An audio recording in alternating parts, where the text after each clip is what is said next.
Shalom teman-teman, kembali berjumpa dengan saya pada malam hari ini untuk membaca firman Tuhan Yesus.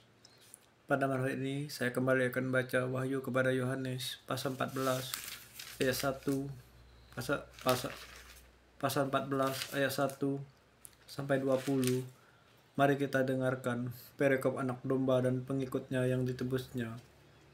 Dan aku melihat sesungguhnya anak domba berdiri di bukit Sion, dan bersama-sama dengan dia 144.000 orang, dan di dahi mereka tertulis namanya dan nama Bapaknya. Dan aku mendengar suatu suara dari langit, bagaikan desar air bah, dan bagaikan deru guru yang dahsyat. Dan suara yang kudengar itu seperti bunyi pemain-pemain kecapi yang memetik kecapinya. Mereka menyanyikan suatu nyanyian baru di hadapan tahta dan di depan keempat makhluk dan tua-tua itu, dan tidak seorang pun yang dapat mempelajari nyanyian itu selain daripada 144.000 orang yang ditebus dari bumi itu. Mereka adalah orang-orang yang tidak mencemarkan dirinya dengan perempuan-perempuan, karena mereka murni sama seperti perawan. Mereka adalah orang-orang yang mengikuti anak domba itu kemana saja mereka pergi. Mereka ditebus dari antara manusia sebagai korban sulung bagi Allah dan bagi anak domba itu, dan di dalam mulut mereka tidak terdapat dusta, mereka tidak bercela. Perikop pemberitahuan tentang penghakiman.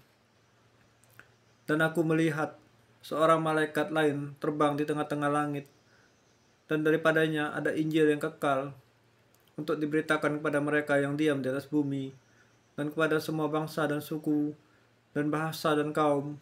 Dan ia berseru dengan suara nyaring, takutlah akan Tuhan dan muliakanlah Dia, karena telah tiba saat penghakimannya.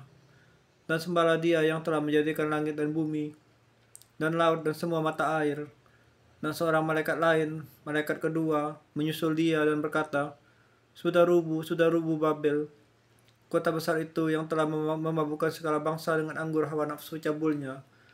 Dan seorang malaikat lain, malaikat ketiga menyusul mereka dan berkata dengan suara nyaring, jikalau seorang menyembah binatang dan patungnya itu dan menerima tanda pada dahinya atau pada tangannya, maka ia akan minum dari anggur murka Allah yang disediakan tanpa campuran dalam cawan murkanya, dan ia akan disiksa dengan api dan belerang di depan mata malaikat-malaikat kudus dan di depan mata anak domba. Maka asap api yang menyiksa mereka itu naik ke atas sampai selama-lamanya, dan siang malam mereka tidak henti-hentinya disiksa, yaitu mereka yang menyembah binatang serta patungnya itu, dan barang siapa yang telah menerima tanda namanya. Yang penting di sini ialah ketekunan orang-orang kudus yang telah menuruti perintah Allah dan iman kepada Yesus. Dan aku mendengar suara dari surga berkata, tuliskan, berbahagialah orang-orang mati yang mati dalam Tuhan sejak sekarang ini, sungguh kata Roh, supaya mereka boleh beristirahat dari jerih lelah mereka, karena segala perbuatan mereka menyertai mereka.